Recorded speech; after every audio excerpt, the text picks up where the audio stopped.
Alhamdulillah nahmaduhu wa nasta'inuhu wa nastaghfiruh wa na'udzu billahi min syururi anfusina wa sayyiati a'malina may yahdihillahu fala mudilla lahu wa may yudlilhu fala hadiyalah. Asyhadu an la ilaha illallah wahdahu la syarika lah wa asyhadu anna Muhammadan abduhu wa rasuluh. Ya ayyuhalladzina amanu ittaqullaha haqqa tuqatih wa la tamutunna illa wa antum muslimun. Amma ba'du, fa inna ahsanal kalami kitabullah wa khairal huda huda Rasulillah sallallahu alaihi wasallam wa syarrul umur muhdatsatuha wa kullu muhdatsatin bid'ah wa kullu bid'atin dhalalah wa kullu dhalalatin finnar. Ma'asyiral muslimin, hamba Allah yang berbahagia, semoga Allah Subhanahu wa taala merahmati kita semua. Segala puji bagi Allah Subhanahu wa taala yang telah memudahkan kita untuk melangkahkan kaki ke tempat ini, mengerjakan kewajiban kita yaitu salat maghrib berjamaah dan meneruskannya dengan menunggu salat isya sembari kita menuntut ilmu. Mudah-mudahan semua itu menjadi catatan kebaikan kita yang berbuah pahala di sisi Allah Subhanahu wa taala dan menjadi bekal kita di yaumil akhir, di hari kiamat kelak. Salawat dan salam tidak lupa kita limpahkan untuk Nabi kita Muhammad sallallahu alaihi wasallam yang telah menunjuki kita kepada kebaikan ini, kepada Islam, sehingga kita dapat mengenali jalan kembali menuju Allah Subhanahu wa taala. Beliau adalah panutan kita, teladan kita yang patut untuk kita jadikan sebagai suri tauladan di dalam kehidupan kita. Lafadzkan lakum fi Rasulillah uswatun hasanah. Sungguh pada diri Rasulullah terdapat tauladan yang baik bagi kita semua. Salawat dan salam tidak lupa kita limpahkan untuk keluarga beliau, sahabat-sahabat beliau, dan siapa saja yang mengikuti beliau sampai hari kemudian kelak. Ma'asyiral muslimin, hamba Allah yang berbahagia, sesungguhnya di antara kewajiban manusia adalah mensyukuri nikmat-nikmat Allah. Mensyukuri nikmat-nikmat yang begitu banyak, yang kalau kita berusaha untuk menghitungnya, kita tidak akan mampu untuk menghitungnya. Wa in ta'uddu ni'matallahi la tuhsuha. Sungguh, seandainya kamu berusaha, berupaya untuk menghitung nikmat-nikmat Allah Subhanahu wa taala, kamu tidak akan mampu untuk menghitungnya. Maka sudah kewajiban kita semua untuk bersyukur setiap saat atas segala limpahan karunia dan nikmat yang telah diberikannya kepada kita. Pada kesempatan yang berbahagia ini, kita akan menyampaikan sebuah kisah, dan kisah ini dijamin kebenarannya.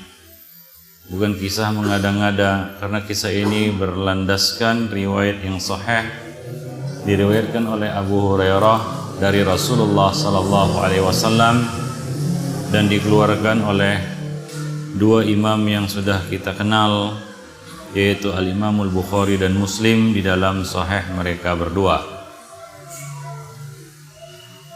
Bahwasanya Abu Hurairah radhiyallahu anhu mendengar Rasulullah sallallahu alaihi wasallam bersabda, annahu sami'an nabiyya sallallahu alaihi wasallam yaqul, inna thalathatan min bani Israil abros wa aqra wa a'ma.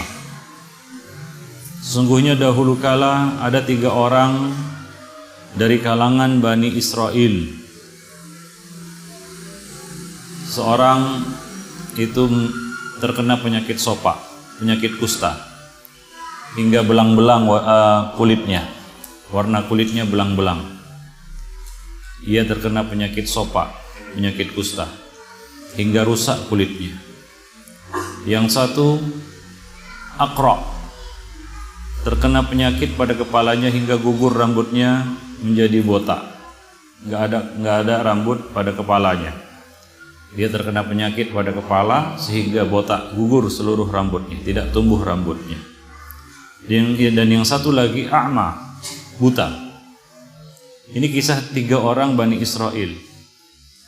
Bagaimana di dalam kisah ini diceritakan kebinasaan orang-orang yang kufur terhadap nikmat-nikmat Allah Subhanahu wa taala, melupakan nikmat-nikmat Allah Subhanahu wa taala. Wa aradallah ayyabtaliyahum, dan Allah Subhanahu wa taala hendak menguji mereka.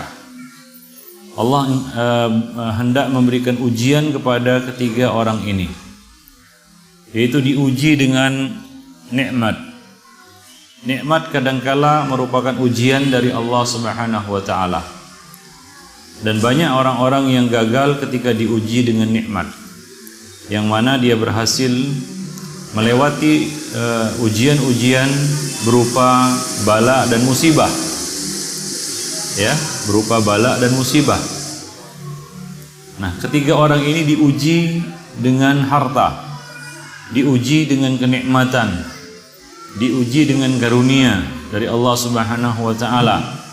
Fa aradallahu ayyabtaliyahum fa ba'atha ilaihim malakan. Maka Allah Subhanahu wa taala mengirim kepada mereka seorang malaikat, ya, mengirim malaikatnya kepada mereka. Tentunya malaikat ini berubah wujud menjadi seorang manusia. Wujudnya manusia tapi hakikatnya adalah malaikat.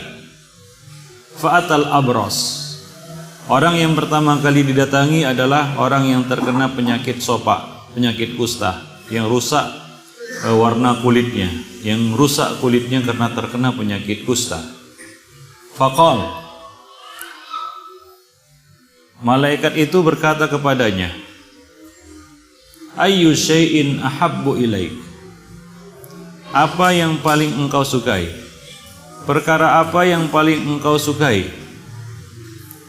Maka ia menjawab, orang yang terkena penyakit kusta ini menjawab, launun hasanun wa jildun hasan. Aku ingin warna kulit yang bagus dan kulit yang mulus. Warna kulit yang bagus dan kulit yang mulus. Nah, di sana ada warna kulit yang bagus tapi tidak mulus. Ada yang mulus tapi warna kulitnya tidak bagus. Jadi dia minta kedua-duanya. Warna kulitnya bagus, kulitnya mulus, sempurna. Wa yadhhabu anni alladhi qad qadarani an-nas, dan aku ingin apa yang manusia jijik terhadapku, yaitu penyakit kusta ini, penyakit sopa ini, hilang dariku. Yaitu aku minta disembuhkan dari penyakit sopa dan penyakit kusta yang membuat manusia jijik terhadapku. Dia minta 3 perkara ini. Minta warna kulit yang bagus, kulit yang mulus, dan sembuh dari penyakit kusta. Famasahahu, maka malaikat itu pun mengusapnya.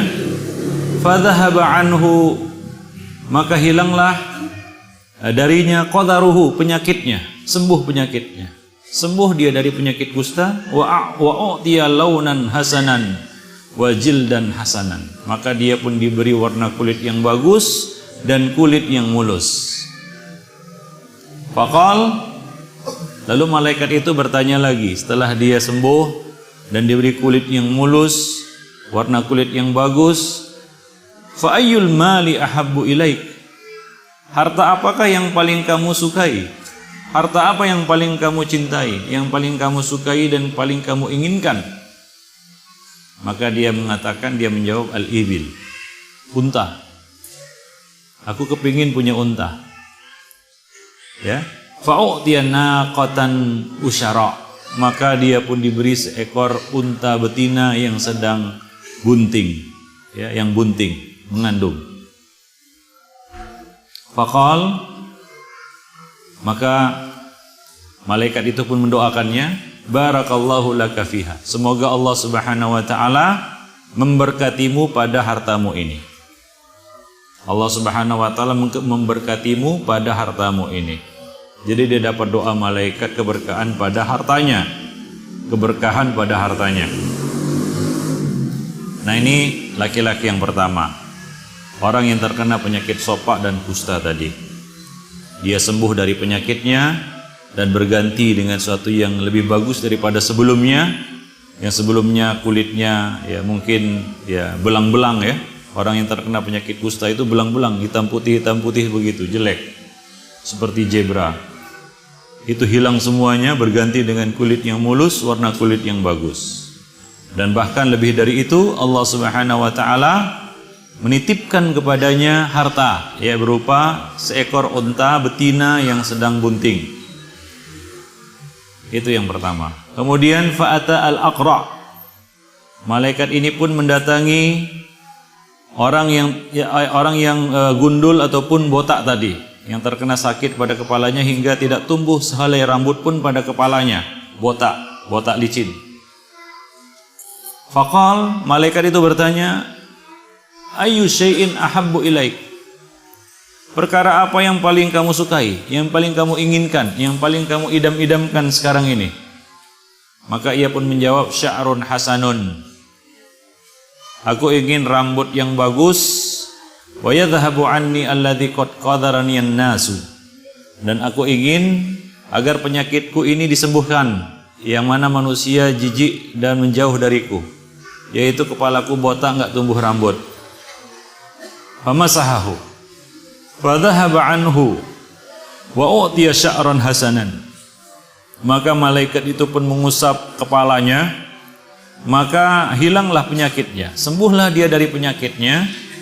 Lalu dia diberi rambut yang bagus, yang lebat, ya, rambut yang hitam mengkilat lebat. Setelah itu malaikat itu bertanya kepadanya, fa ayyul mali ahabbu ilaik? Harta apa yang paling kamu inginkan, yang paling kamu cita-citakan, yang paling kamu idamkan, yang paling kamu sukai? Maka ia pun mengatakan, ia menjawab, al-baqar. Saya ingin punya sapi. Sapi tahu ya? Dia ingin punya sapi. Fa'utiya baqaratan hamilan. Maka dia pun diberi seekor sapi betina yang sedang bunting, siap melahirkan anaknya.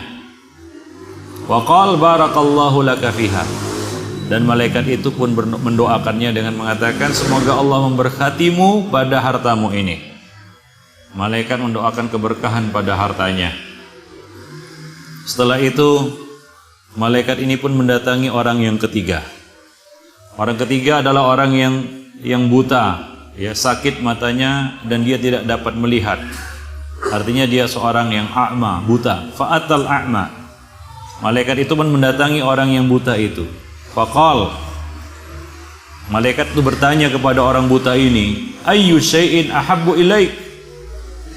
Perkara apakah yang paling kamu sukai, yang paling kamu inginkan sekarang ini? Maka ia pun menjawab,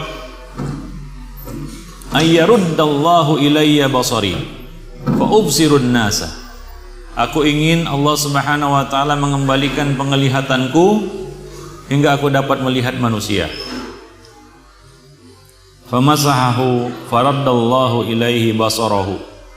Maka malaikat ini pun mengusapnya, mengusap matanya. Allah Subhanahu wa taala pun mengembalikan penglihatannya kepadanya.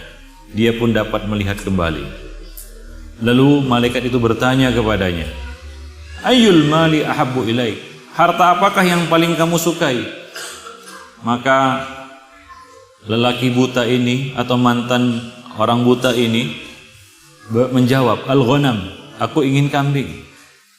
Aku ingin mengembalakan kambing.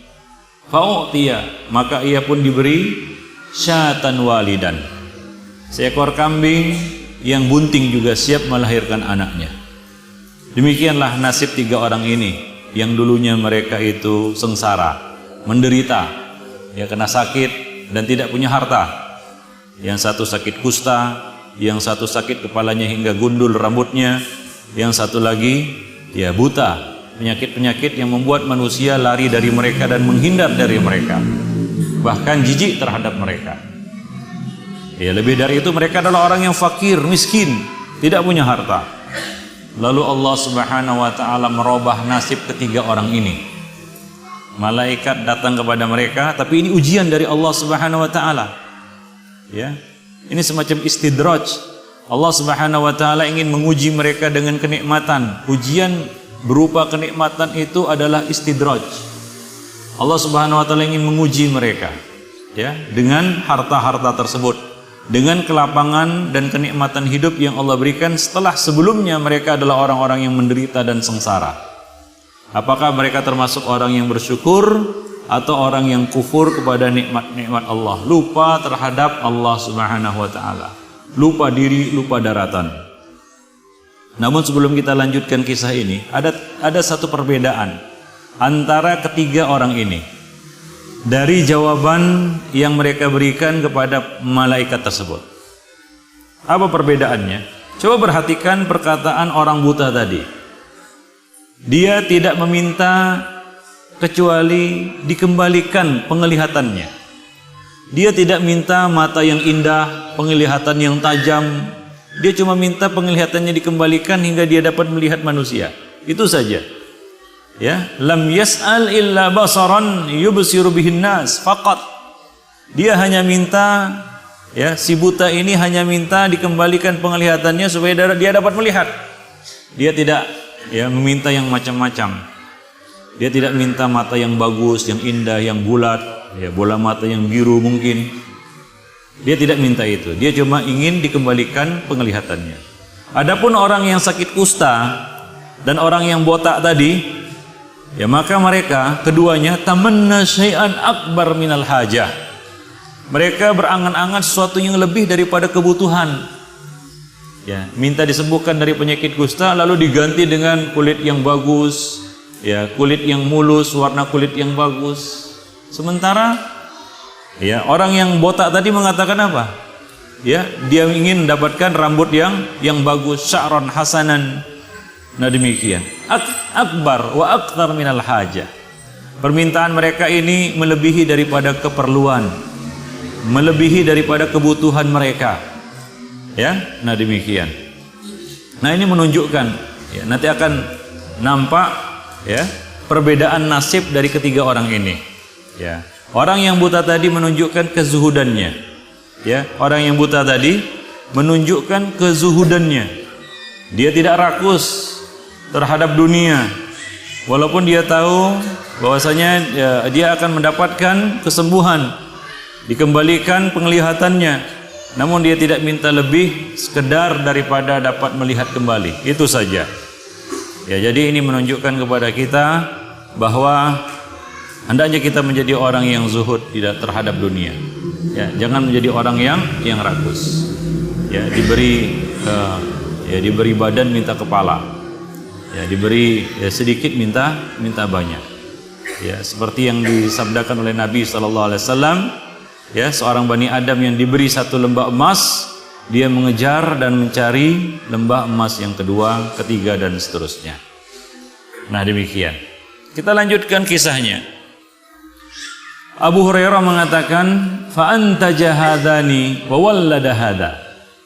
Lalu, ya, kedua orang yang, ya, pertama tadi, yaitu orang yang terkena, sebelumnya terkena penyakit kusta, dan orang yang botak rambutnya itu anta jahadani, artinya, ya, mengembangbiakkan, ya, hewan ternak mereka.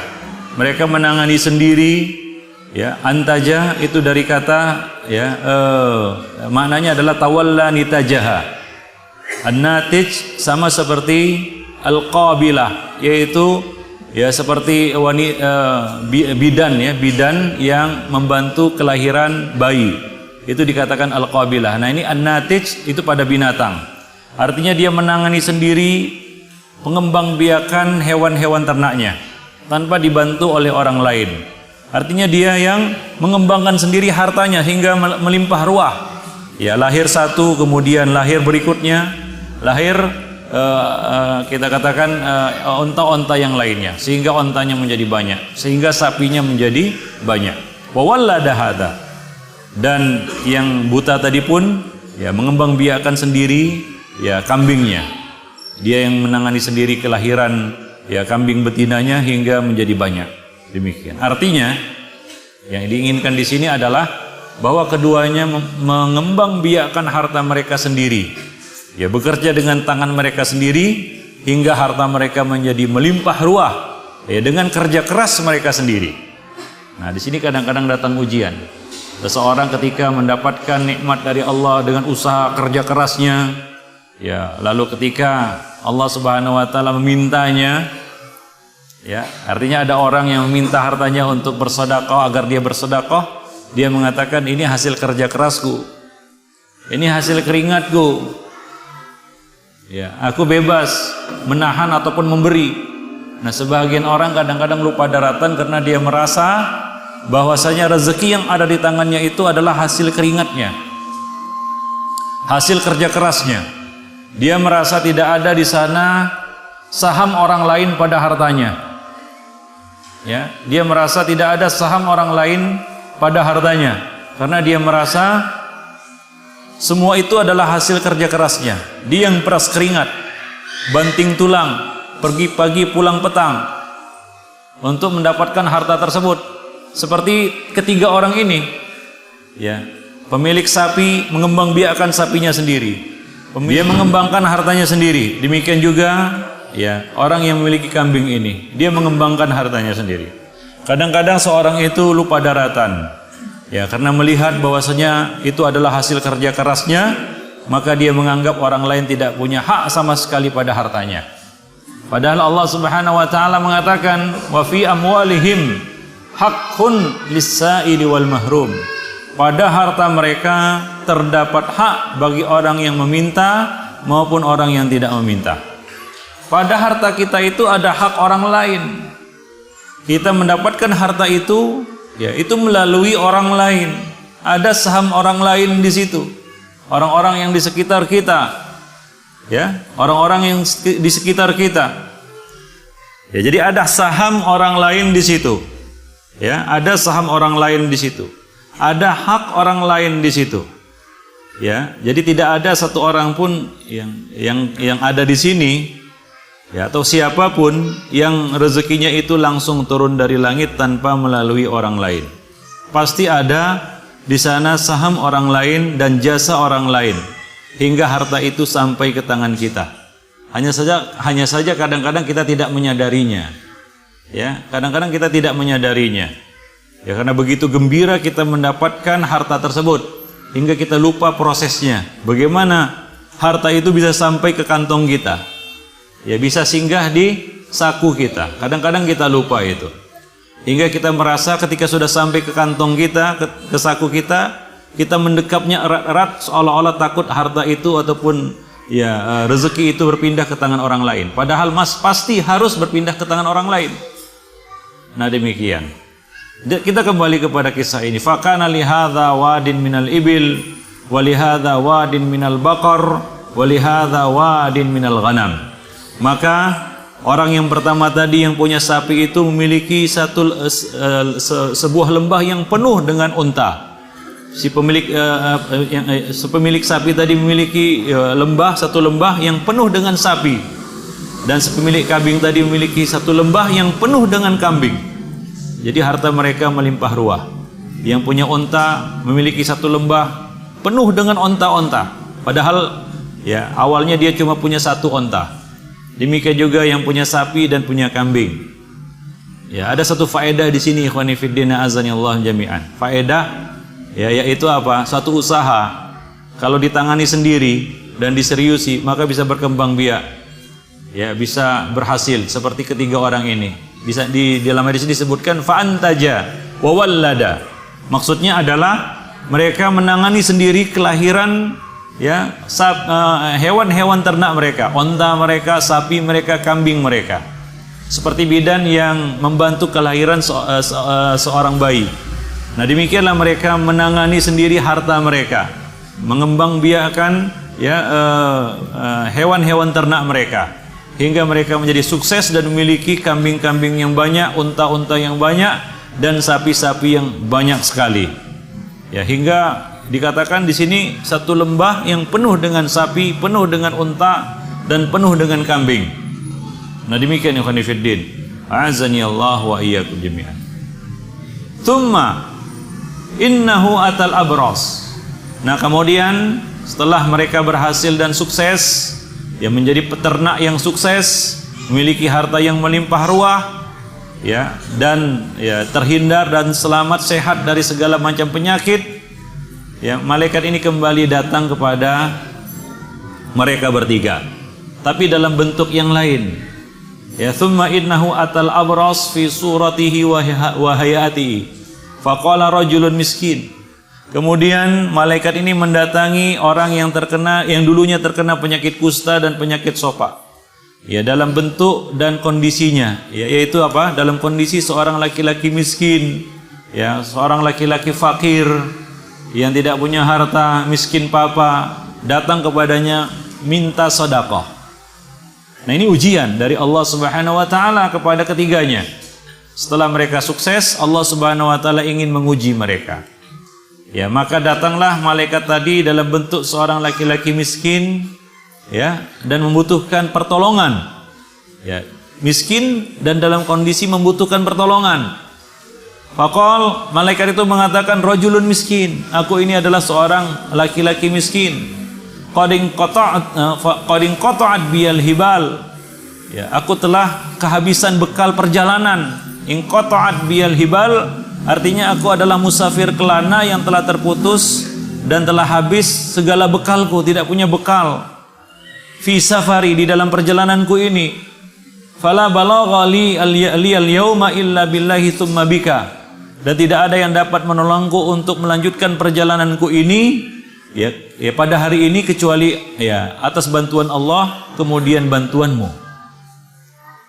Ya, tidak ada yang dapat menolongku sekarang ini, ya, kecuali, ya, Allah Subhanahu wa taala kemudian dirimu.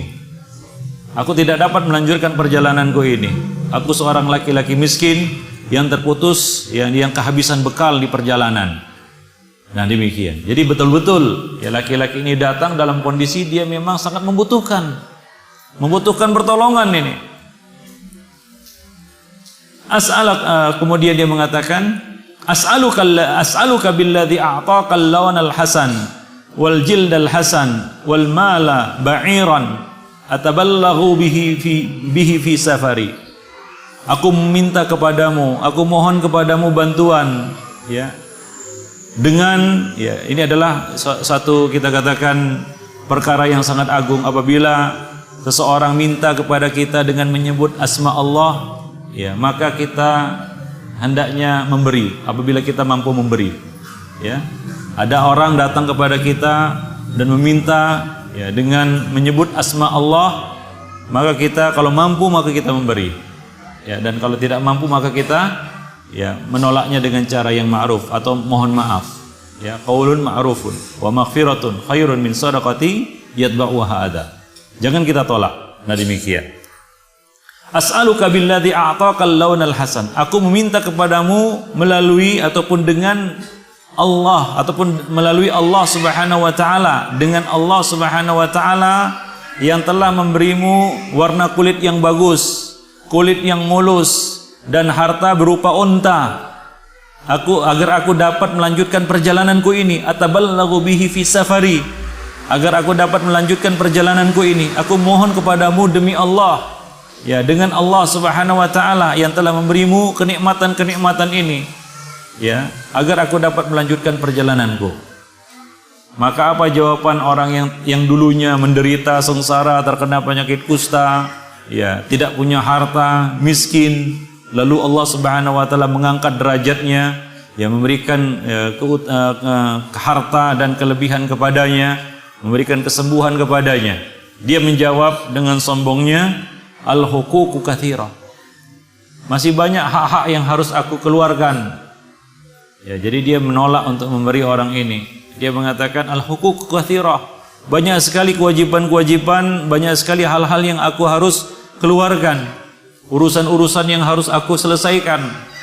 Ya, faqal, ya, maka dia mengatakan malaikat itu berkata kepada orang ini, ya kepada orang yang dulunya terkena penyakit kusta ini, ka'anni a'rifuka, sepertinya aku mengenalmu. Alam takun abras yaqdharukan nas, bukankah kamu dulu terkena penyakit kusta? Bukankah dahulu kamu orang yang terkena penyakit kusta hingga orang-orang merasa jijik terhadapmu? Fakiran, bukankah dulu kamu orang yang fakir?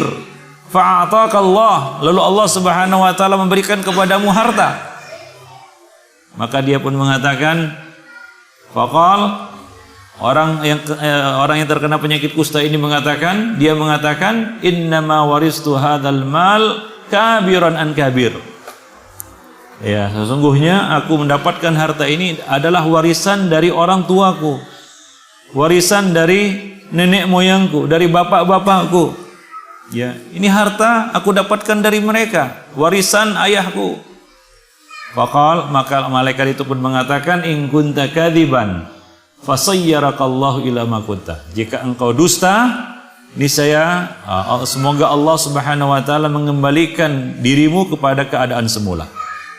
Ya, jika kamu bohong, jika kamu dusta, maka semoga Allah Subhanahu wa taala mengembalikanmu ke keadaan yang semula, kepada kondisi dan keadaan semula. Ya.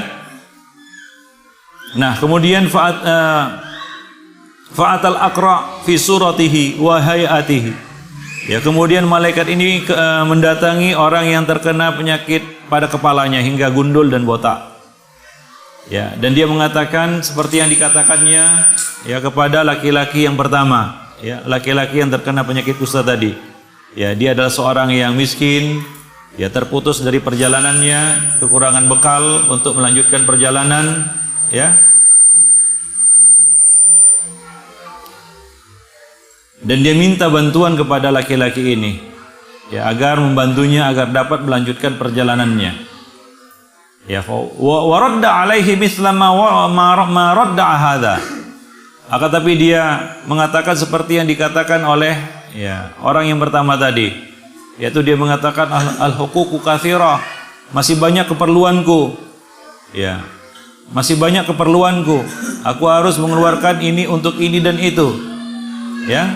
Maka ya malaikat tadi mengatakan seolah-olah aku mengenalmu. Bukankah dahulu kamu orang yang ya tidak punya rambut? Engkau adalah orang yang terkena penyakit pada kepalamu hingga kamu gundul dan botak. Orang-orang jijik terhadapmu. Engkau dulu fakir, kemudian Allah Subhanahu wa taala memberimu harta. Ya, maka dia mengatakan innama waristu hadzal mal kabiran an kabir.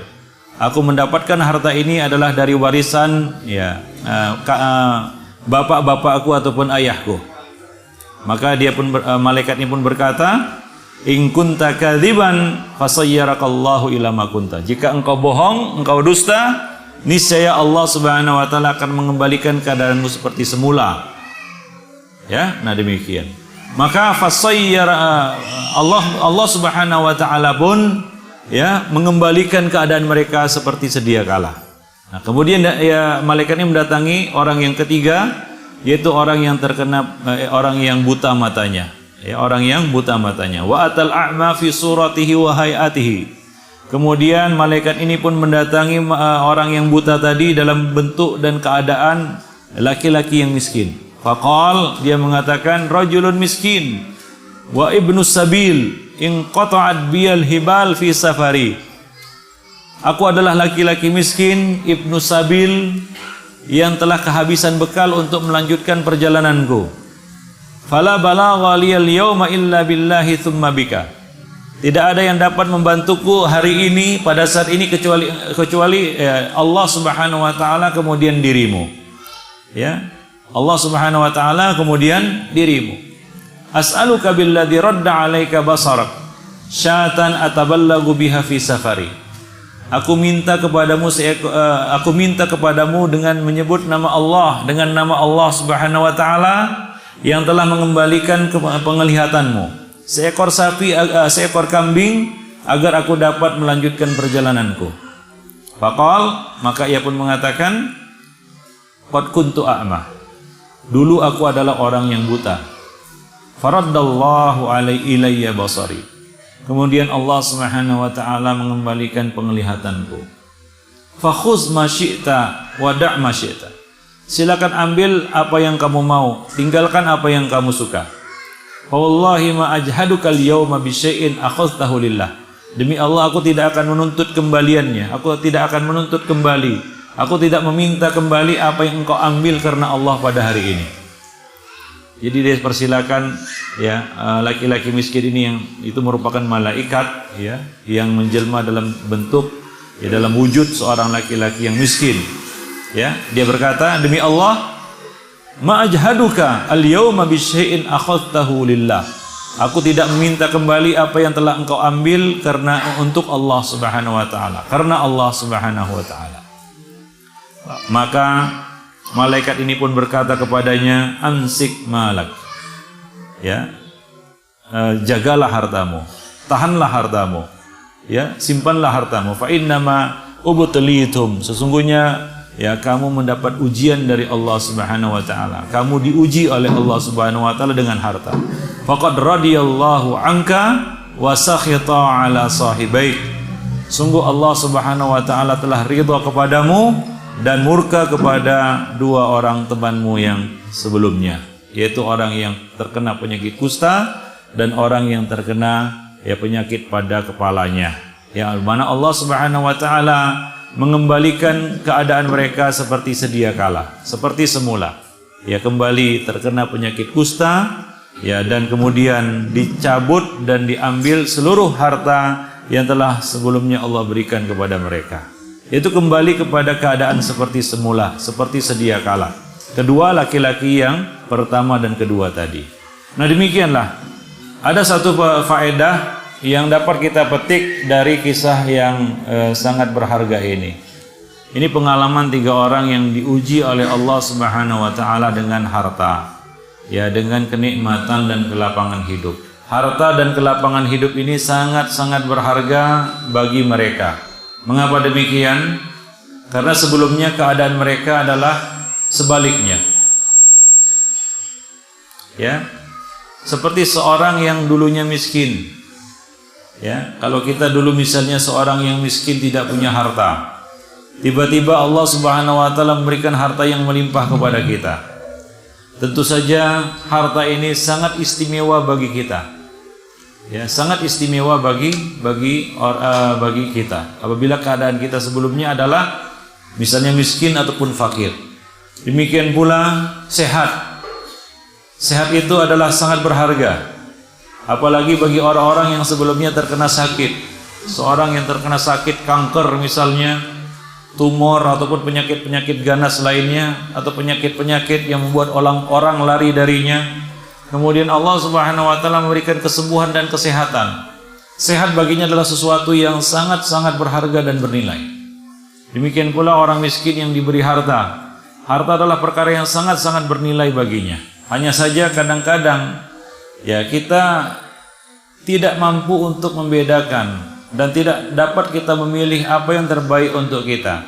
Apakah kita lebih baik menjadi orang miskin yang sabar atau orang kaya yang bersyukur?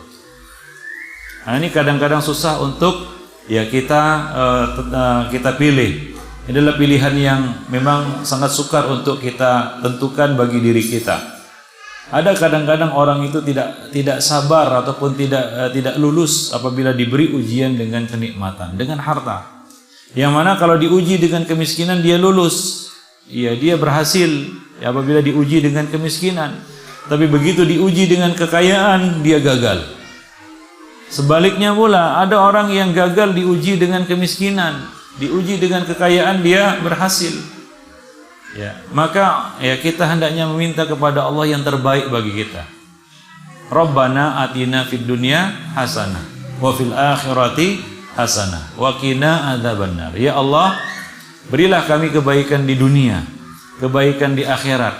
Ya, dan jagalah kami, peliharalah kami dari api neraka. Ya. Ada hadis yang menyebutkan bahwa Nabi minta miskin. Akan tapi itu hadisnya ya kita tidak dapat memastikan kesahihannya. Ya, demikian pula ya tidak ada hadis yang menyuruh kita minta harta kekayaan yang melimpah ruah. Ya, tapi kita minta kebaikan, keberkahan pada hidup kita, pada usia kita. Ya. pada usia kita, minta kecukupan kepada Allah Subhanahu wa taala. Maka dari itu dikatakan bahwa kekayaan yang paling berharga adalah apa? Kaya hati. Ya, laisal ghina bi kasratil arq. Yang namanya kaya itu bukan banyak duit, banyak harta. Akan tapi yang kaya itu hakikatnya adalah orang yang kaya hati. Lapang hatinya di dalam menghadapi kehidupan ini. Diberi kaya dia syukur. Diberi miskin dia sabar. Banyak duit dia syukur, banyak sedekah. Ya, diberi tidak ada duit dia sabar, tidak meminta-minta. Berusaha walaupun ya, harus pergi ke hutan, memikul kayu bakar, menjualnya di pasar, ya, mendapat ya serupiah, 2 rupiah, 1.000, 2.000, itu lebih bagus daripada dia meminta-minta kepada manusia diberi ataupun ditolak. Jadi keadaan apapun yang diberikan oleh Allah Subhanahu wa taala senantiasa dia sikapi dengan bersyukur atau bersabar. Nah demikian ikhwan fillah azani Allah wa yum jami'an.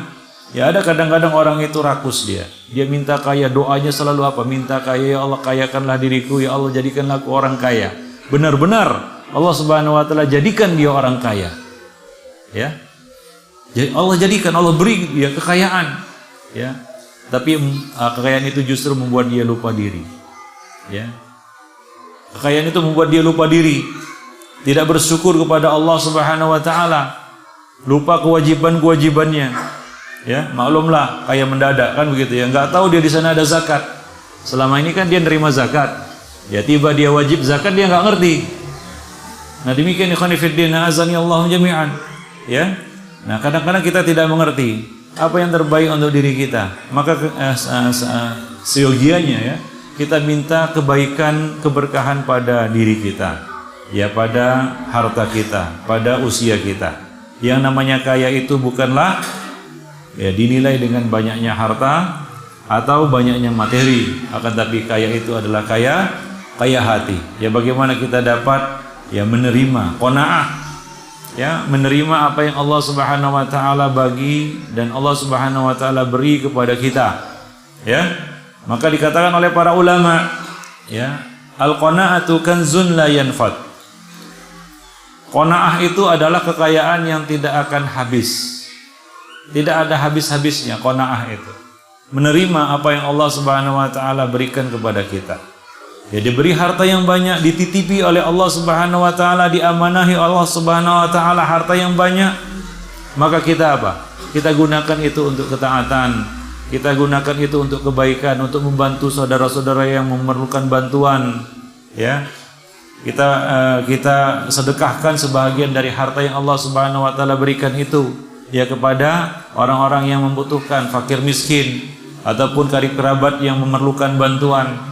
Ya, jadi kita menyalurkannya. Kita bersyukur ya dengan harta yang Allah titipkan kepada kita. Nah, kalau kita tidak diberi harta, ya artinya Allah Subhanahu wa taala menahan rezeki itu kepada kita. Ya, ditakdirkan menjadi orang miskin, ya, tidak punya duit, tidak punya harta yang banyak, maka kita bersabar. Ya, bersabar di atas kemiskinan. Ya, tidak, ya sebagaimana kita sebutkan tadi, tidak meminta-minta. Ya, ataupun melakukan hal-hal yang tercela. Ya seperti misalnya sudah miskin, ya berbuat zalim lagi kepada orang lain. Yaitu apa? Ya kita katakan menipu sana, menipu sini, alasannya saya miskin. Seolah-olah dengan kemiskinan dia bebas berbuat apapun yang dia kehendaki. Ya tidak ada dosa atasnya. Nah ini juga merupakan salah satu ujian. Ya menguji kita apakah kita bersabar dengan kemiskinan itu. Nah demikian ikhwan fillah. Jadi kita minta kebaikan kepada Allah Subhanahu wa taala dalam dua keadaan ini.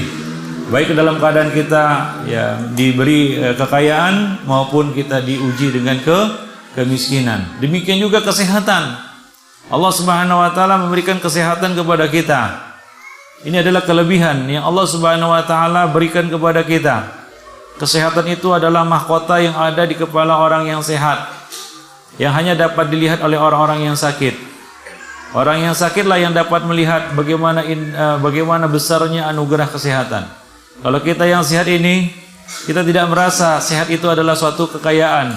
Sehat itu adalah suatu karunia dan nikmat dari Allah Subhanahu wa taala. Ya, kita sering mengkufuri nikmat kesehatan. Buktinya apa? Kita sehat tapi kita malas beribadah. Kita sehat tapi kita malas melakukan kewajiban-kewajiban kita. Enggan kita melakukan kewajiban, lamban kita padahal kita sehat. Ya, adzan berkumandang, ya kita justru bermalas-malasan di rumah. Ada jadwal taklim, kita justru lebih memilih ya kegiatan-kegiatan yang tidak bermanfaat, ya, tidak menghadirinya ataupun tidak tergerak untuk melakukan hal-hal yang bermanfaat bagi diri kita padahal kita orang yang sehat. Ya, coba lihat orang-orang yang sakit, yang tergeletak di rumah sakit, mereka tidak dapat berbuat apa-apa. Ya, tidak dapat pergi ke masjid padahal mereka menginginkannya. Pada saat sakit itulah kita banyak teringat untuk berbuat amal saleh. Kalau kita diuji dengan sakit, barulah teringat, waduh, azan berkumandang, sementara kita tergolek, terbaring lemah di rumah sakit, di dipan. Barulah teringat, waduh, nikmatnya pergi ke masjid. Ya, datang ya saudara kita menjenguk kita. Ya, kita tergeletak dia di tempat tidur pernah sakit. Lalu dia pamitan, mau kemana fulan? Mau ke majelis taklim. Aduh, enaknya ke majelis taklim. Itu waktu sakit. Waktu kita terbaring lemah di atas tempat tidur, diuji Allah Subhanahu wa taala dengan sakit, barulah kita merasakan nikmatnya beramal soleh. Bukankah demikian? Kita teringat untuk bersedekah ketika kita miskin, nggak ada uang, ngelihat orang bersedekah, waduh, seandainya aku punya uang dapat bersedekah seperti si fulan. Akan tetapi, ya, kadang-kadang kita lupa daratan seperti yang terjadi pada dua orang itu, yang sebelumnya mereka sengsara, melarat. Allah angkat derajat, Allah beri kesehatan, Allah beri kekayaan, mereka lupa. Ya, mereka lupa keadaan mereka sebelumnya. Mereka dulu miskin, mereka dulu sakit. Ya, mereka dulu tidak punya apa-apa. Namun setelah Allah Subhanahu wa taala berikan segalanya, harta yang melimpah ruah, mereka lupa. Mereka kufur nikmat. Ya, mereka tidak gunakan kekayaan dan kesehatan itu untuk taat kepada Allah Subhanahu wa taala. Ya, maka cobalah ya kita menyadari kesehatan, kekayaan, umur yang Allah Subhanahu wa taala berikan kepada kita ini, itu adalah nikmat yang harus kita gunakan untuk menaati Allah Subhanahu wa taala. Coba sebut si fulan dan si fulan yang dulu bersama kita, yang dulu bercanda bersama kita, makan dan minum bareng bersamanya, kesana kemari bersamanya, tapi sekarang kemana dia? Ya sudah berkalang tanah, artinya sudah dipanggil lebih dulu, ajal telah lebih dulu merenggutnya. Ya, Allah Subhanahu wa taala telah memanggilnya, Allah Subhanahu wa taala telah menetapkan kematian atasnya, ajal telah menjemputnya. Dia tidak berada bersama kita lagi, dia tidak berada di sisi kita lagi. Sementara kita, Allah Subhanahu wa taala masih memberi nikmat. Nikmat apa? Nikmat kehidupan. Allah Subhanahu wa taala masih memberikan kesempatan, dan kesempatan itu adalah yang paling nikmat. Orang yang masih punya kesempatan, artinya Allah Subhanahu wa taala masih memberikan nikmat yang besar. Ya, ketahuilah bahwa nikmat yang paling besar yang Allah berikan kepada manusia setelah iman dan sunnah adalah kesempatan. Nikmatani maghbunun fihi makatsirun minan nas, as-sihhatu wal faragh. Nikmat kesehatan dan faragh. Faragh itu kesempatan. Ya, waktu luang itu kesempatan sebenarnya. Kalau diartikan waktu luang, kadang-kadang kita tidak mengerti. Kalau disebutkan kesempatan, kamu masih punya kesempatan, barulah dia berpikir, wah, masih ada kesempatan bagiku. Nabi mengatakan, aktsiru min dzikri hadhimil lazzat. Perbanyaklah oleh kamu mengingat pemutus kelezatan. Yaitu apa? Al-maut. Mengingat kematian yang merupakan pemutus kelezatan. Kelezatan apa yang diputus oleh kematian? Makan minum, bersenang-senang dengan istri, mengisi waktu luang dengan bersantai. Tidak, bukan itu yang kenikmatan yang diputus oleh kematian. Kenikmatan yang diputus oleh kematian adalah nikmat kesempatan. Tidak ada lagi kesempatan. Tidak ada lagi waktu untuk bertaubat, memperbaiki diri, beramal saleh. Maka dari itu orang yang mati, yang dicabut rohnya, dia berangan-angan Ya, ruh itu dikembalikan ke jasadnya. Allah Subhanahu wa taala mengatakan hatta idza jaa ahadakumul mautu qala rabbirji'un. Dan ketika mati mendatangi salah seorang dari mereka, mereka berkata, rabbirji'un, ya Rabbi, kembalikanlah aku. Kembalikanlah ruhku ke jasadku. Untuk apa? La'alli a'malu sholihan fima tarak. Agar aku punya kesempatan untuk beramal soleh, satu amal soleh saja dengan harta yang telah aku tinggalkan. Yaitu dikembalikan di sesaat saja, sedetik saja pun tak mengapa ke dunia ini untuk mengucapkan wakaf, sudah. Jadilah wakaf, jadilah sedekah. Gak lama-lama dia minta. Untuk dapat kesempatan sesaat saja beramal saleh. Itu angan-angan, cita-cita, keinginan orang-orang yang sudah mati. Hanya saja mereka kan gak bisa berbicara kepada kita. Tapi itulah Allah Subhanahu wa taala menyebutkan rahasia alam gaib yang tidak kita ketahui. Orang yang mati itu bercita-cita dia kembali. Untuk apa? Bukan untuk makan dan minum. Adakah orang yang mati berangan-angan kembali ke dunia untuk makan dan minum? Tidak. Orang yang mati syahid kembali, ingin kembali ke dunia untuk apa? Untuk beramal soleh, yaitu apa? Berjihad kembali, mati syahid lagi, demikian seterusnya. Jadi orang yang mati itu, baik dia mati normal maupun mati syahid, ingin kembali untuk beramal soleh. Kesempatan, punya kesempatan. Satu lagi untuk beramal soleh. Sesaat saja untuk beramal soleh. Jadi nikmat yang direnggut oleh kematian itu adalah nikmat kesempatan. Dan kesempatan inilah yang sering kita buang-buang, kesempatan emas. Seperti orang main bola, banyak kali peluang dibuang-buang saja. Penonton pun gemas. Wah, bodoh kali itu pemain, padahal pemain dunia. Nah, begitulah kalau orang buang-buang kesempatan, kesempatan emas pula. Nah, ini kesempatan emas ini bagi kita yang masih diberi oleh Allah Subhanahu wa taala nikmat kehidupan. Nyawa, ruh itu nikmat. Dan ruh itu masih Allah pasangkan di jasad kita. Alhamdulillah. Alladzi ahyana ba'da ma amatana wa ilaihin nusyur. Tiap pagi kita baca doa itu. Ya, tidur itu adalah akhul maut, saudara kematian. Kematian kecil itu tidur. Nah, ketika tidur, ruh kita itu terpisah dari badan. Tapi tidak secara permanen. Allah kembalikan lagi ketika kita bangun di pagi hari. Nah, ketika kita bangun di pagi hari kita baca doa itu. Alhamdulillah, segala puji bagi Allah. Ini masih punya kesempatan. Allah masih menghidupkan kami setelah kematian kami dan kepadanya lah kami dikembalikan. Maka ketika bangun tidur, bangun dari tidur kita pada pagi hari kita baca doa itu, ingat, ini kesempatan. Masih ada terbuka kesempatan. Masih mata masih melihat, ya. Jantung masih berdetak, otak masih waras, ya. Kekuatan masih ada. Kesempatan masih terbuka luas, ya. Maka sungguh sangat merugi orang-orang yang menyia-nyiakan ini. Maka Allah bersumpah demi masa. Allah yang menciptakan masa, Allah yang menciptakan umur manusia. Demi masa, sesungguhnya manusia itu berada di dalam kerugian. Innal insana lafi khusrin, dalam kerugian kalau dia tidak menggunakan kesempatan ini. Illal ladzina amanu wa amilus shalihat wa tawassaw bil haqqi wa tawassaw bis sabr. Nah, kenikmatan yang diputus oleh kematian, kelezatan yang diputus oleh kematian itu bukanlah kenikmatan makan dan minum. Orang mati tadi sebagaimana saya sebutkan, ingin kembali ke dunia bukan untuk makan dan minum. Ya Allah, kembalikanlah aku ke dunia, aku ingin mencicipi, ya, makanan ini dan itu. Ingin mencicipi ayam taliwang atau pelecing kangkung, tidak.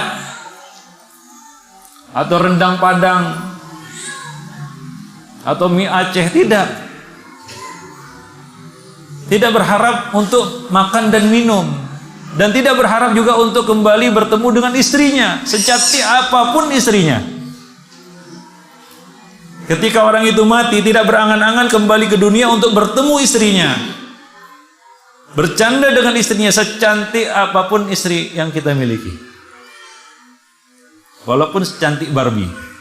Tahu Barbie? Monica Barbie itu. Secantik apapun istri kita, kita tidak berangan-angan ketika kita mati untuk kembali bertemu bercanda dengan istri. Apa yang kita harapkan? Ini Allah Subhanahu wa taala membuka rahasianya. Kita berangan kembali ke dunia, la'alli a'malu sholihan fi ma tarak. Ya Allah, kembalikanlah aku ke dunia agar aku dapat beramal soleh.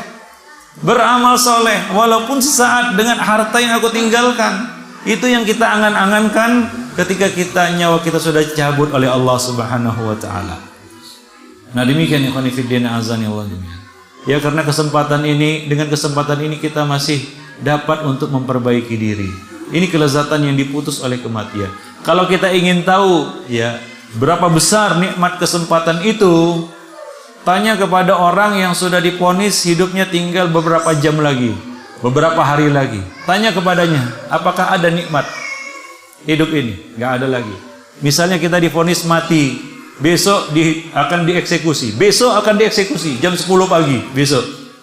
Dikasih makan apapun malam ini nggak enak. Percayalah. Besok pagi dieksekusi jam 10 pagi akan ditembak mati.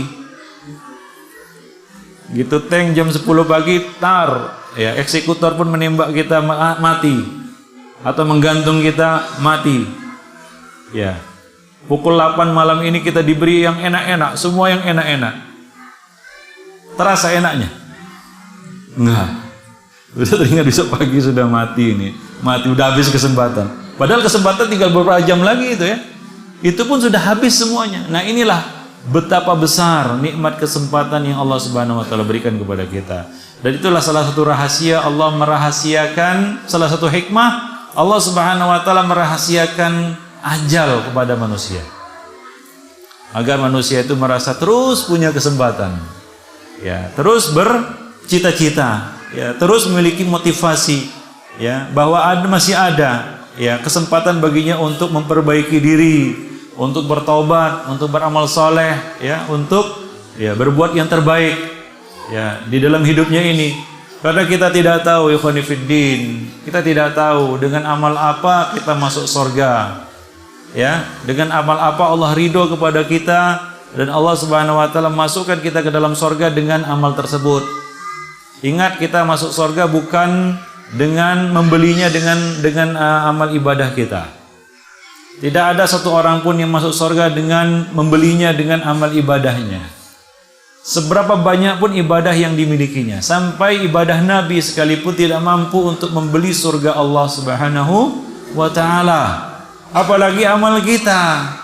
Amal yang kita kerjakan pun tidak sepenuhnya itu dapat pahala. Ada yang mungkin tidak ikhlas, ada yang tidak sesuai dengan sunnah. Ya, yang sesuai dengan sunnah pun ya kadang-kadang cuma dapat seperti yang Nabi katakan, orang yang sholat keluar dari sholatnya hanya dapat separuh dari sholatnya, separuh dari pahala sholat. Ada yang dapat 1/4, ada yang dapat 1/10, ada yang dapat 1/20, ada yang keluar dari sholat tidak mendapatkan apa-apa. Bahkan lebih parah lagi, ada orang yang keluar dari sholatnya mendapat dosa, padahal dia selesai ibadah tapi dapat dosa. Wailul lil musallin alladzina hum an salatihim sahun. Ikhwani fiddin azani Allah wa iyyakum jami'an. Jadi kita janganlah terlalu pede, percaya diri dengan amal ibadah yang sudah kita kerjakan. Para salaf dahulu takut dan menangisi amal ibadah mereka. Karena takut amal ibadah itu tidak berkenan di sisi Allah Subhanahu wa taala. Itulah khasyah, takut yang dimiliki oleh seorang alim, oleh orang yang mengenal betul ma'rifah kepada Allah Subhanahu wa taala. Tidak merasa berpuas diri dan ujub terhadap dirinya sendiri dan ujub terhadap amal ibadah yang dikerjakannya. Nah, demikian ya khanifuddin. Maka banyak-banyaklah kita berbuat kebaikan. Nabi mengatakan, la tahqiranna minal ma'rufi syai'an walau antalqa akhaka biwajhin taliq. Janganlah kamu remehkan satupun dari amal-amal kebaikan, walaupun amal kebaikan itu sekedar kamu bermanis muka, memberikan senyuman kepada saudaramu ketika bertemu. Mana tahu kita termasuk hamba-hamba yang masuk surga karena satu senyuman. Karena satu senyuman kita masuk surga. Bukan tidak mungkin, karena kita masuk surga dengan rahmat Allah. Dengan rahmat Allah Subhanahu wa taala. Seandainya surga itu Allah Subhanahu wa taala hargai dengan satu harga, lalu Allah Subhanahu wa taala memberi harga pada amal ibadah kita, niscaya amal ibadah kita itu tidak cukup untuk membeli surga Allah Subhanahu wa taala. Saking mahalnya surga Allah tersebut. Sebab kalaulah surga Allah itu dapat dibeli dengan amal ibadah kita, bahkan ternyata nilai amal ibadah kita lebih mahal ketimbang surga, tentunya seseorang pasti dapat memastikan dia pasti dapat masuk surga.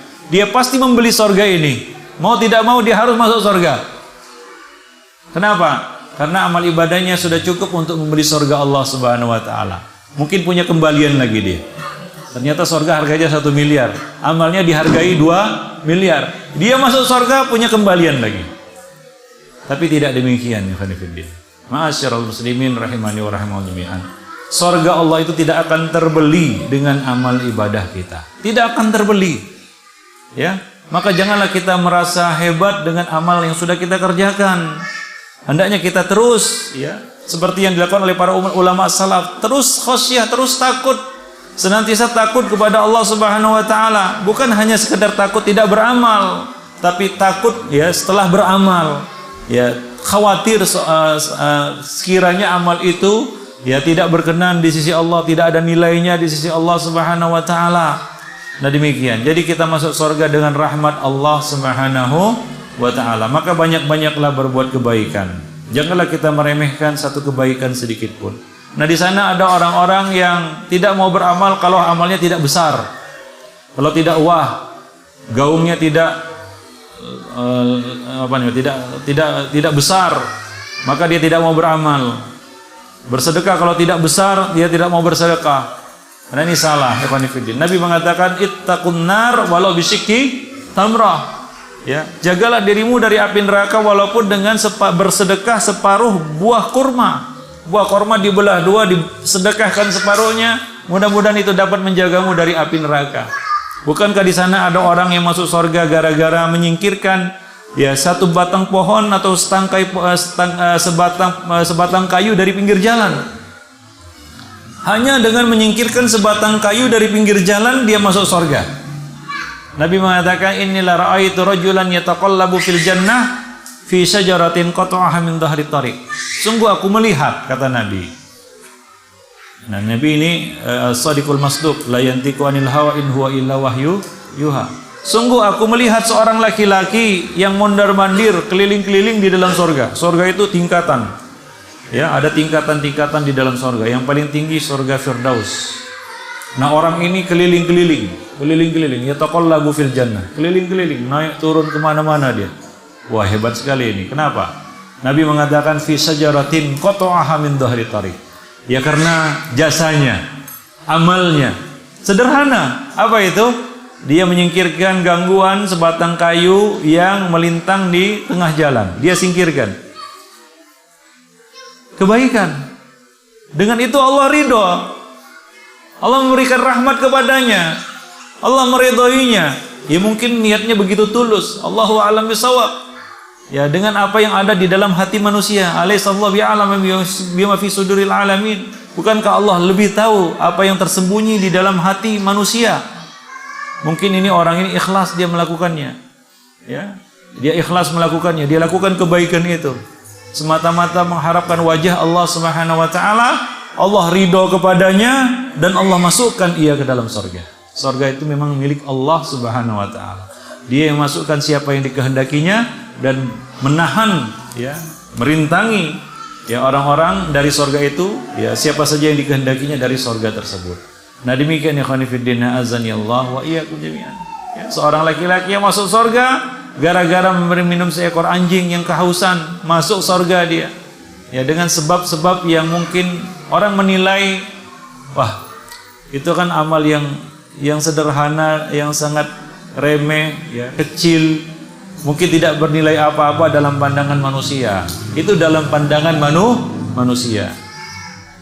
Nah, tapi kalau seorang hamba itu melakukannya karena mencari ridha Allah Subhanahu wa taala, maka itu akan besar di mata Allah Subhanahu wa taala. Bahkan bisa menjadi sebab dia masuk ke dalam surga. Maka ya banyak-banyaklah kita berbuat kebaikan. Khairun nas anfa'uhum linnas. Sebaik-baik manusia adalah yang paling besar dan banyak manfaatnya bagi manusia yang lainnya. Demikianlah mudah-mudahan Allah Subhanahu wa taala memuluskan jalan kita menuju surga. Karena perjalanan menuju surga itu adalah perjalanan yang sangat panjang dan kita masih berada di pangkal perjalanan. di awal perjalanan. Di hadapan kita masih panjang lagi perjalanan itu. Masuk ke dalam kubur bukan berarti selesai masalah, tinggal menunggu masuk surga. Tidak, masih panjang lagi perjalanan. Ya, kita di alam barzah menunggu sampai hari kiamat. Hari kiamat kapan datangnya tidak ada seorang pun yang tahu. Kita tunggu itu sampai hari kiamat. Begitu pula Allah membangkitkan kita, lalu dikumpulkan di padang mahsyar untuk dihisab, diadili, satu persatu dipanggil oleh Allah Subhanahu wa taala. Kita nggak tahu dapat giliran nomor berapa. Nah, kemudian ditimbang lagi amal kita. Setelah dihisab ditimbang. Penimbangan amal. Satu persatu ditimbang amalnya. Itu juga memakan waktu yang sangat panjang. Menyeberangi sirat.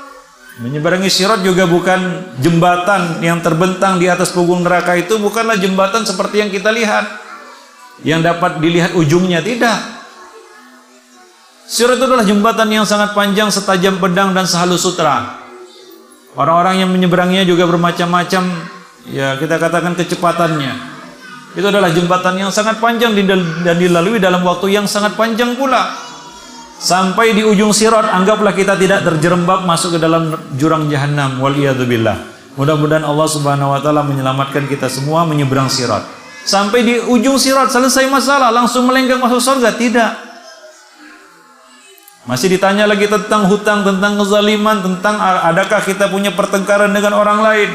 Diselesaikan dulu itu semua. Selesai itu, langsung masuk surga? Tidak.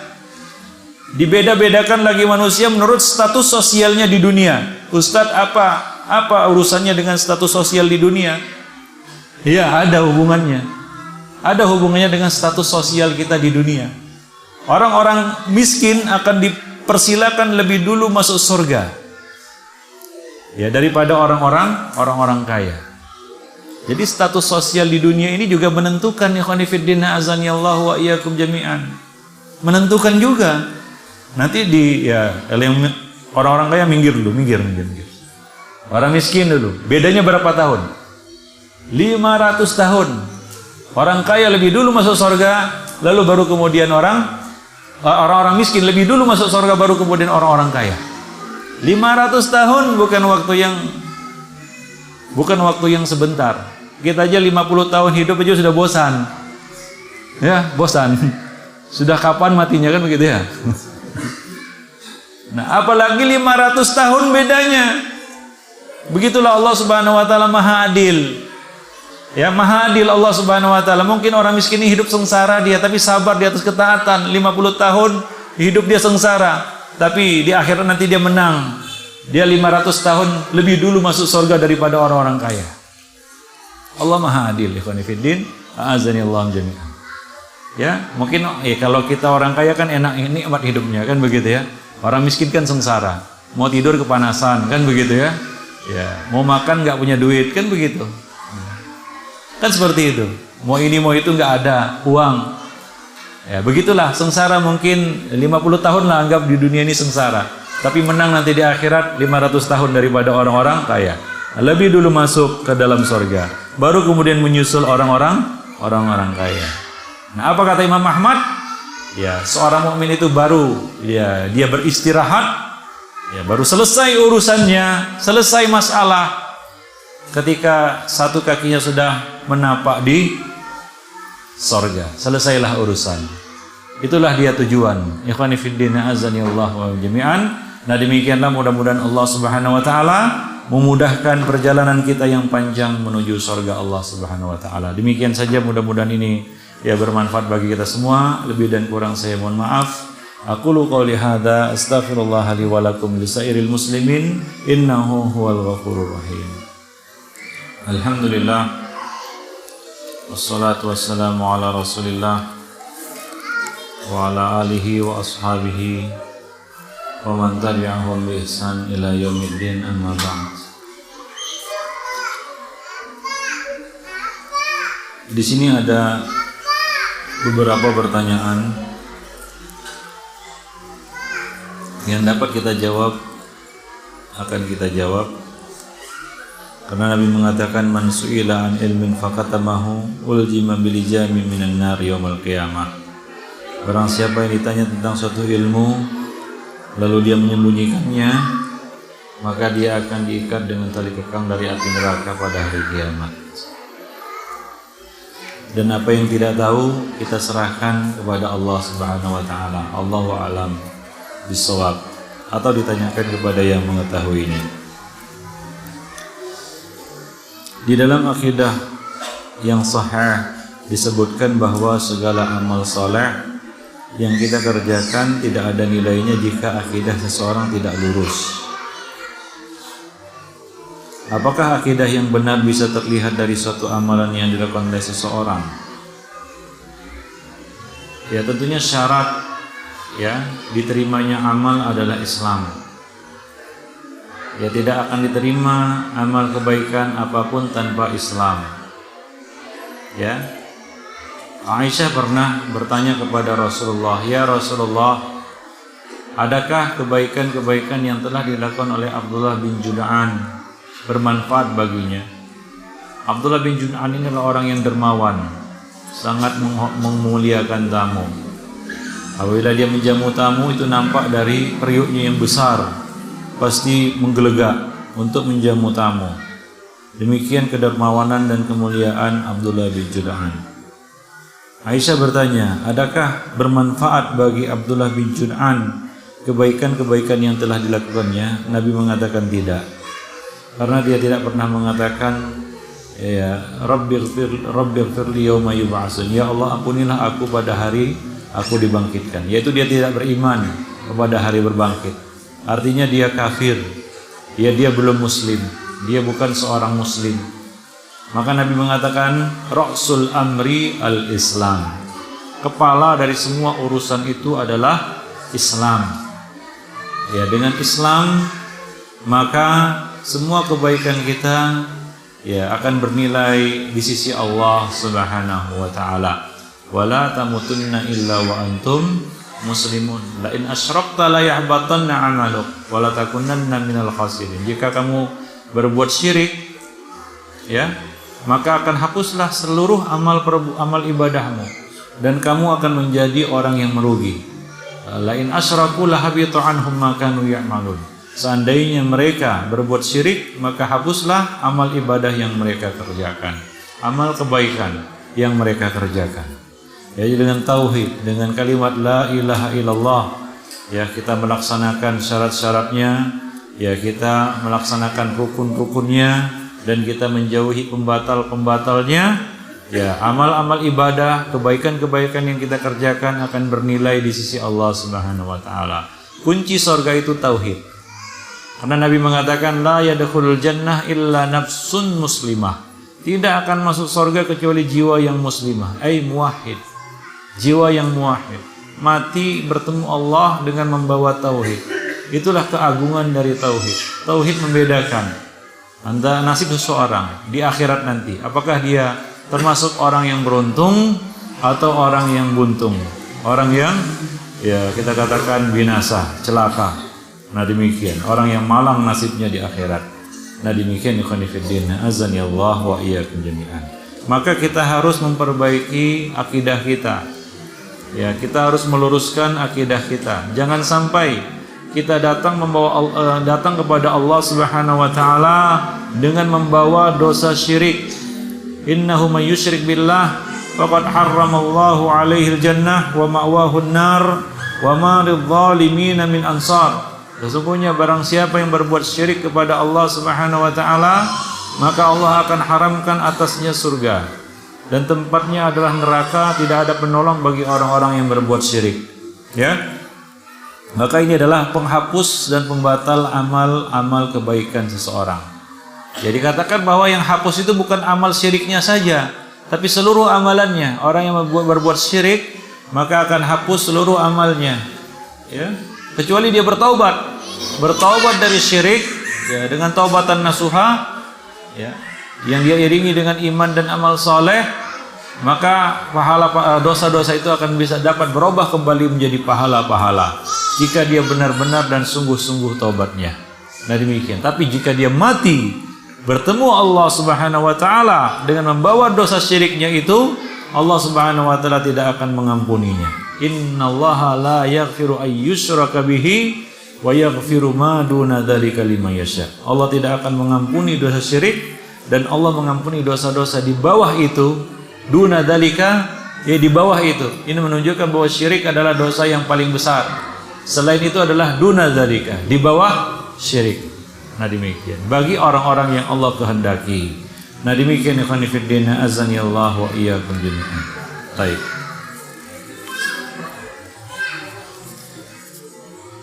Ustadz, kriteria orang miskin yang masuk surga yang seperti apa? Yaitu orang miskin yang bersabar, yang taat, ya, yang taat kepada Allah Subhanahu Wa Taala. Kemiskinan tidak menghalanginya untuk menaati Allah Subhanahu Wa Taala.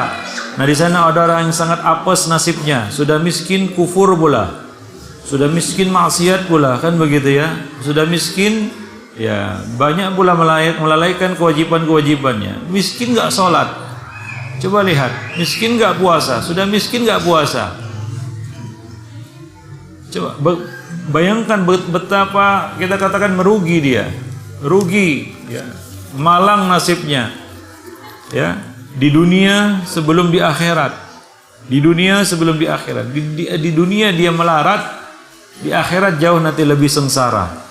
Ya, nah demikian ikhwan fillah, azanillahu jami'an. Jadi orang-orang miskin yang masuk surga adalah orang-orang miskin yang ya bertauhid, ya menjaga akidahnya, istiqomah di atas sunnah nabinya, mengerjakan kewajiban-kewajibannya, menjauhi larangan-larangan Allah Subhanahu Wa Taala, sabar atas kemiskinan yang menderanya.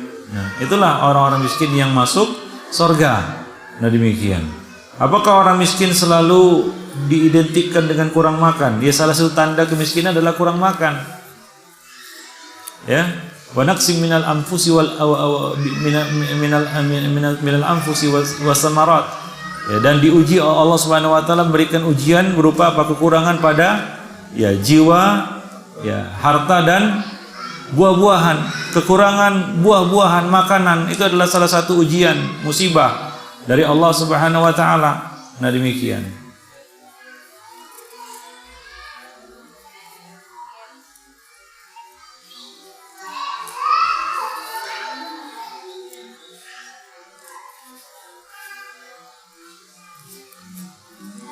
Bagaimana cara menukil perkataan ulama dengan benar? Apakah seluruhnya atau kita butuh yang kita butuhkan saja? Ya, boleh kita menukil yang kita butuhkan saja. Dan ini banyak dilakukan oleh para ulama, di antaranya Al-Imam Al-Bukhari di dalam sahihnya beliau terkadang ya menukil perkataan-perkataan mufassirin ataupun para ulama, ya, itu menurut apa yang dibutuhkan saja, yang beliau butuhkan saja. Nah demikian. Dan apa namanya amanah menyampaikan perkataan perkataan atau ilmu ulama, yaitu dengan menisbatkan kepada pengucapnya. Ya, jika kita tahu. Nah demikian. Ada hadis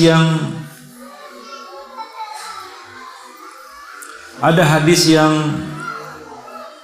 melarang mentasbih kedua tangan sebelum sholat. Kemudian ada hadis yang membolehkannya. Manakah yang rajih menurut penelitian? Saya belum meneliti masalah ini. Ya, tapi sejauh pengetahuan kita bahwa hadis-hadis tasbih yang melarang itu adalah hadis-hadis qauli. Hadis-hadis yang membolehkan itu adalah hadis-hadis fi'li. Ya, hadis-hadis qauli lebih didahulukan daripada hadis-hadis fi'li. Ya, jadi yang melarang itu adalah sabda Nabi. Adapun membolehkan itu perbuatan, ya, beberapa perbuatan Nabi di masjid, ya, ketika beliau berada di masjid ataupun di sebelum sholat beliau bertasbih, itu disebutkan di dalam Sahih Bukhari. Nah, wallahu alam, ya, perkataan itu lebih didahulukan daripada perbuatan, ya, karena perbuatan itu mengandung banyak ihtimalat, kemungkinan, ya. Nah, wallahu alam bisawab. Nah, demikian ikhwan fillah azanillahu jami'an. Ya, beberapa pertanyaan yang dapat kita jawab dalam kesempatan yang berbahagia ini. Ya lebih dan kurang saya mohon maaf. Aqulu qouli hadza astaghfirullah li wa lakum lisa'il muslimin.